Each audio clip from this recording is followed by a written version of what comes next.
Good morning guys, billion brother വ്ളോഗ്സിൻ്റെ പുതിയൊരു വീഡിയോയിലേക്ക് എല്ലാവർക്കും സ്വാഗതം. ഇന്ന് നമ്മൾ വന്നിരിക്കുന്നത് ജിമ്മി ആശാൻ്റെ വർക്ക്ഷോപ്പിലാണ്. കഴിഞ്ഞ ദിവസം ഞാനൊരു വീഡിയോ ഇട്ടിട്ടുണ്ടായിരുന്നു. എൻ്റെ ബൈക്ക് ചെറുതായിട്ടൊരു ആക്സിഡൻ്റ് ആയ കാര്യം നിങ്ങൾക്ക് എല്ലാവർക്കും അറിയാമായിരുന്നല്ലോ. അപ്പോൾ എൻ്റെ ബൈക്കിന് ചെറിയ അറ്റുമുറ്റ് പണികളും കാര്യങ്ങളൊക്കെ വന്നിട്ടുണ്ടായിരുന്നു. അറ്റുമുറ്റുകളല്ല, ഇച്ചിരി നന്നായിട്ട് പണികളൊക്കെ വന്നിട്ടുണ്ടായിരുന്നു. സോ ആ പണികളൊക്കെ ചെയ്യാൻ വേണ്ടിയിട്ട് നമ്മളിന്ന് ജിമ്മി ചേട്ടൻ്റെ വർക്ക്ഷോപ്പിലേക്ക് വന്നിരിക്കുകയാണ്. എന്നോട് ക്ഷമിക്കണം, ബിക്കോസ് ഈ വീഡിയോ ഞാൻ നേരത്തെ ഇടേണ്ടതായിരുന്നു. പക്ഷേ എൻ്റെ തിരക്കുകൾ മൂലം എനിക്ക് ഇത് എഡിറ്റ് ചെയ്ത് ഇടാൻ വേണ്ടി സാധിച്ചില്ല. അതുകൊണ്ടാണ് ഞാനിപ്പോൾ ഇത് ഇടുന്നത്. കാര്യം പറഞ്ഞാൽ എനിക്ക് എൻ്റെ വണ്ടി വളരെ നേരത്തെ മുമ്പ് തന്നെ കിട്ടിയതാണ്. പക്ഷേ ഈ വീഡിയോ ഇടാൻ വേണ്ടിയിട്ട് ഒരു ലേശം താമസിച്ച് പോയെന്നേ ഉള്ളൂ. അപ്പോൾ നിങ്ങൾ കാണുന്ന പോലെ തന്നെ ഇടി നടന്നതിൻ്റെ പിറ്റേ ദിവസം തന്നെ ഞാൻ നമ്മുടെ ജിമ്മി ചേട്ടൻ്റെ കടയായ ബുള്ളറ്റ് ഗാരേജിൽ കൊണ്ട് വണ്ടി വെച്ചായിരുന്നു. പക്ഷെ അന്ന് ജിമ്മി ചേട്ടന് നോക്കാൻ വേണ്ടി സമയമൊന്നും കിട്ടില്ല. കാരണം കുറേയധികം വണ്ടികൾ വന്നുകൊണ്ട് എൻ്റെ വണ്ടിയിലേക്ക് ശ്രദ്ധ ചെലുത്താൻ വേണ്ടി പറ്റിയില്ല.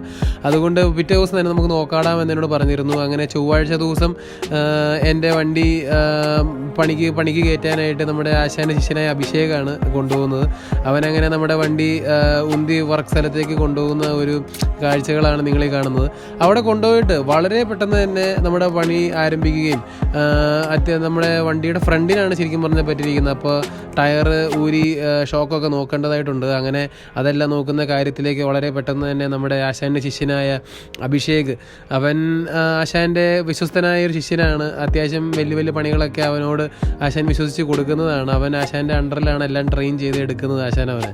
അപ്പോൾ അവനാണ് നമ്മുടെ വണ്ടിയുടെ പണി. പിന്നെ നമ്മുടെ ജിമ്മി ആശാൻ നമ്മുടെ വണ്ടിയുടെ എല്ലാവിധ പാർട്സുകൾ കയറ്റുമ്പോഴും അഴിക്കുമ്പോഴും ഒക്കെ വന്ന് ഇൻസ്പെക്ഷനും കാര്യങ്ങളൊക്കെ ചെയ്യും. അതെല്ലാം ചെയ്തതിന് ശേഷമാണ് ഫൈനൽ ടെസ്റ്റിന് വേണ്ടിയിട്ട് കൊണ്ടുപോകുന്നതൊക്കെ.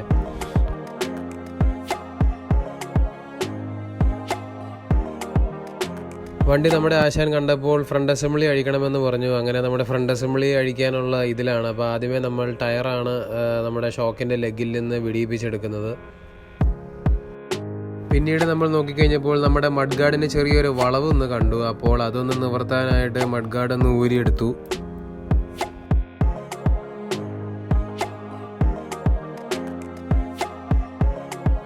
മഡ് ഗാർഡ് ഊരിയെടുത്തതിന് ശേഷം നമ്മുടെ ഷോക്കാണ് അടുത്ത് ഊരുന്നത്. ഷോക്ക് ഊരുന്ന സമയത്തേക്ക് തന്നെ നമ്മുടെ അഭിഷേക് നമ്മുടെ ജിമ്മി ആശാനെ വിളിച്ചു. അങ്ങനെ ജിമ്മി ആശാൻ വന്ന് ഷോക്ക് ഊരി നോക്കി. ഷോക്കിനും ചെറിയ വളവുണ്ട് എന്നുള്ള കാര്യം പറഞ്ഞു.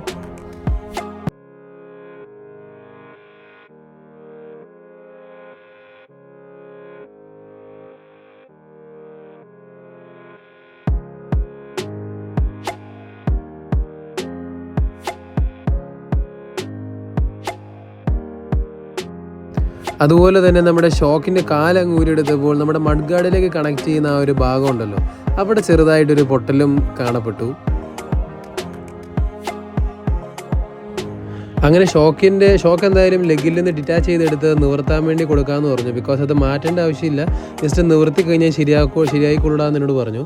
അങ്ങനെ അത് നമ്മൾ നിവർത്താൻ വേണ്ടി കൊടുക്കുകയാണ് ചെയ്തത്.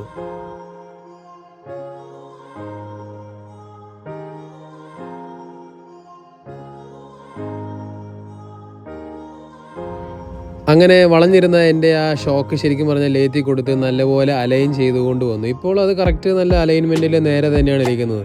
നമ്മൾ സാധാരണ ഷോറൂമിലൊക്കെ കൊടുത്തു കഴിഞ്ഞാൽ ഇങ്ങനെ ഒരു ചെറിയ വളവ് കണ്ടാൽ ഫുൾ ഷോക്ക് അസംബ്ലി മാറണം എന്ന് പറയും. അതിന് ഏകദേശം നല്ല റേഞ്ചിലുള്ള വിലയാവും. ഇതിപ്പോൾ വലിയ ചിലവില്ലാത്ത രീതിയിൽ ചെറിയ വളവുകളും കാര്യങ്ങളും മാത്രമാണ് ഉള്ളതെങ്കിൽ ഇതുപോലെ നമുക്ക് നേരെയാക്കി അസംബിൾ ചെയ്തെടുക്കാവുന്നതേ ഉള്ളൂ.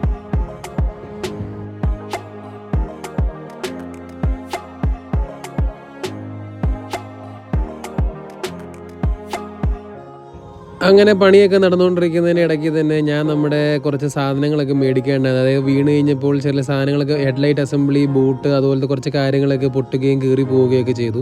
അപ്പോൾ അത്യാവശ്യം വേണ്ടത്രയുള്ള എല്ലാ സാധനങ്ങളും ബൾബും കാര്യങ്ങളൊക്കെ ആയിട്ട് ഞാൻ വരികയും ആശാൻ അത് കൊടുക്കുകയും ചെയ്തു. അങ്ങനെ അതെല്ലാം നമ്മുടെ വണ്ടിയിൽ തിരിച്ച് ഫിറ്റ് ചെയ്ത് പുതിയതുപോലെ ആക്കുകയാണ് ആശാൻ ചെയ്തത്.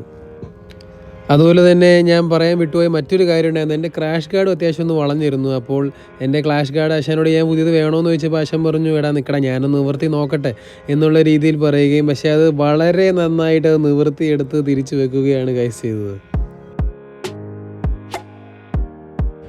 അങ്ങനെ ഇരിക്കുമ്പോഴാണ് ഞാൻ നമ്മുടെ ആശാൻ്റെ കടയിൽ ഒരു ബാക്ക് റെസ്റ്റും കാര്യങ്ങളൊക്കെ കണ്ടു. ആ ബാക്ക് റെസ്റ്റ് എനിക്ക് വളരെ ഇഷ്ടപ്പെട്ടു. ഞാൻ ആശാനോട് അത് എടുക്കുകയെന്നും പറഞ്ഞ് ഇങ്ങ് എടുത്തുകൊണ്ട് വന്നു.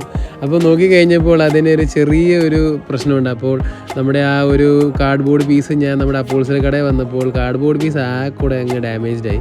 പിന്നെ ഫോമും കാര്യമായിട്ട് അറ്റങ്ങളിലൊക്കെ പോയിരുന്നു. അതുകൊണ്ട് ഒരു പുതിയ ഫോമും പുതിയ കാർഡ്ബോർഡ് പീസും അങ്ങ് ഒപ്പിച്ച് നമ്മുടെ വണ്ടിയിലേക്ക് ബാക്ക് ഫിറ്റ് ചെയ്യുകയാണ് അത് ചെയ്തത്. ബിക്കോസ് ഈ ഒരു ബാക്ക് റെസ്റ്റ് വളരെ അത്യാവശ്യമുള്ളൊരു കാര്യമാണ്. കാരണം എൻ്റെ വണ്ടിയുടെ ഫ്രണ്ടിൽ ഇരിക്കാൻ സുഖമാണ്, സീറ്റ് ഇരിക്കാനും സുഖമാണ്. പക്ഷേ പുറകിലൊരു ഗ്രാബ് ഹാൻഡിലുണ്ട്. ആ ഗ്രാബ് ഹാൻഡിലിൽ ഒന്ന് കൊണ്ടു കഴിഞ്ഞാൽ നല്ല വേദനയായിരുന്നു. അതുകൊണ്ട് നമ്മളൊരു നല്ലൊരു കുഷനിങ് കാര്യങ്ങൾ കൊടുക്കുമ്പോൾ ഇപ്പോൾ ബാക്കിൽ ഇരിക്കുന്നവർക്കൊക്കെ നല്ല സുഖവും കാര്യങ്ങളൊക്കെ ആയിരിക്കും. അതുകൊണ്ട് ഞാൻ ഈ ഒരു സാധനം അപ്ഗ്രേഡ് ചെയ്യുകയാണ് ചെയ്തത്.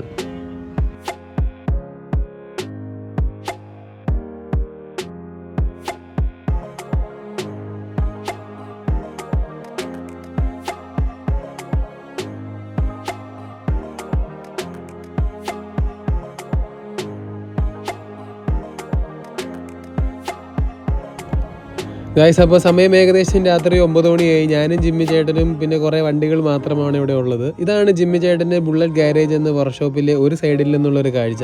ഇത്രയും വലിയ വർക്ക്ഷോപ്പ് ഇവിടെ തൊടുപുഴയിൽ ഉണ്ടോ എന്ന് ചോദിച്ചു കഴിഞ്ഞാൽ എനിക്കറിയില്ല ഗൈസ്. ബിക്കോസ് ഇതിനകത്ത് ഇപ്പോൾ തന്നെ 40-45 വണ്ടികൾ ഇതിനകത്തുണ്ട്.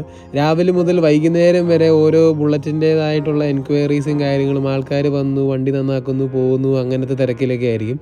ഇവിടെ ഇപ്പോൾ ജിമ്മി ചേട്ടൻ ഇന്ന് എന്നോട് എൻ്റെ വണ്ടി ഇന്ന് തന്നിട്ടേ ഞാൻ നിന്നെ വിടത്തുള്ളൂ എന്നുള്ള രീതിയിൽ പറഞ്ഞുകൊണ്ട് ഇന്ന് രാത്രി ആയാൽ പോലും ജിമ്മി ചേട്ടൻ അവിടെ ഇരുന്ന് നമ്മുടെ വണ്ടി ടെസ്റ്റും കാര്യങ്ങളൊക്കെ ചെയ്യുകയാണ് ചെയ്തത്. കാരണം ഒരു വണ്ടി ഇന്നിപ്പോൾ ഞാൻ രാത്രിയിലെ വണ്ടി ഇറക്കാൻ വേണ്ടി പോവുകയാണ്. അപ്പോൾ എല്ലാ കാര്യങ്ങളും ജിമ്മി ചേട്ടൻ ടെസ്റ്റും ലൈറ്റും കാര്യങ്ങളും ടെസ്റ്റ് ചെയ്ത് എവിടെയെങ്കിലും ഇളക്കമുണ്ടോ അതെല്ലാം ടെസ്റ്റ് ചെയ്തതിന് ശേഷമാണ് എനിക്ക് വണ്ടി ആശാൻ തരത്തുള്ളൂ. അപ്പോൾ ആശാൻ തന്നെ വണ്ടി ഓടിച്ച് നോക്കുകയും കാര്യങ്ങളൊക്കെ ചെയ്യും. അതൊക്കെ കഴിഞ്ഞിട്ടാണ് മെയിനായിട്ട് ആശാൻ എനിക്ക് വണ്ടി തരുന്നത് തന്നെ. അത് ഞാൻ ഇവിടെ കണ്ട ഏറ്റവും വലിയ അഡ്വാൻറ്റേജസിൽ ഒന്നാണ്. അതുപോലെ തന്നെ ബുള്ളറ്റ് സംബന്ധമായിട്ടുള്ള എന്ത് ആവശ്യങ്ങൾക്കും നിങ്ങൾക്ക് ജിമ്മി ചേട്ടനുമായിട്ട് ബന്ധപ്പെടാം. ജിമ്മി ചേട്ടൻ്റെ നമ്പറും ഈ കടയുടെ അഡ്രസ്സും ഞാൻ താഴെ ഡിസ്ക്രിപ്ഷൻ ബോക്സിൽ കൊടുക്കുന്നതായിരിക്കും. വെങ്ങല്ലൂരിൻ്റെ തൊട്ടടുത്ത് തന്നെയാണ് ഈ ബുള്ളറ്റ് ഗാരേജ് എന്ന് പറയുന്ന വർക്ക്ഷോപ്പ് ഉള്ളത്. അപ്പോൾ ആശാനെ, എനിക്ക് വണ്ടി തന്നതിൽ ആശാന് വളരെ നന്ദിയുണ്ട്. 2 ദിവസം എടുത്തുള്ളൂ കേസ്. 2 ദിവസം കൊണ്ടാണ് എനിക്ക് എൻ്റെ വണ്ടിയുടെ കണ്ടീഷൻ നിങ്ങൾ കണ്ടായിരുന്നല്ലോ. ആ കണ്ടീഷനിൽ നിന്ന് 2 ദിവസം കൊണ്ടാണ് എനിക്ക് ഈ വണ്ടി ഇങ്ങനെ ആക്കി തന്നത്. ഇനി നമുക്കൊരു ബിഗ് പ്രൊജക്റ്റ് ലോഡിങ് ആയി വരുന്നുണ്ട്. ആ ലോഡിങ് ആയിട്ടുള്ള ബിഗ് പ്രൊജക്റ്റിലേക്ക് നിങ്ങളെല്ലാവരെയും ക്ഷണിക്കുന്നു. അതിനുവേണ്ടി നിങ്ങൾ കാത്തിരിക്കുക. ഒരു കുറച്ച് നാളോട് കഴിഞ്ഞൊരു ബിഗ് പ്രൊജക്റ്റ് ഞാൻ ലോഞ്ച് ചെയ്യുന്നതായിരിക്കും. അതപ്പോൾ ആശാൻ എനിക്ക് വേണ്ടി അത് സെറ്റാക്കി തരണം. എല്ലാവിധ അനുഗ്രഹങ്ങളും എനിക്ക് ആശാനുണ്ടാവണം. Thank you. അപ്പോൾ എന്തെങ്കിലും കാര്യം ഉണ്ടെങ്കിൽ ജിമ്മി ചേട്ടൻ്റെ ബുള്ളറ്റ് ഗാരേജിലേക്ക് വന്നാൽ മതി. എല്ലാ ബുള്ളറ്റിൻ്റെ സംബന്ധമായിട്ടുള്ള എല്ലാ പണികളും ചെയ്യുന്നതായിരിക്കും. എൻ്റെ സബ്സ്ക്രൈബേഴ്സിന് ആശാൻ ഇച്ചിരി വിലയും കുറച്ചൊക്കെ കൊടുക്കണം. ഓക്കെ, ഡിസ്കൗണ്ട് ഒക്കെ ഇട്ട് കൊടുത്തു. ഓക്കെ ആശാൻ, അപ്പോൾ അടുത്തൊരു ഫുള്ളി വ്ളോഗും വീണ്ടും കാണുന്നവരെ it's me ബില്യൻ brother vlog signing out.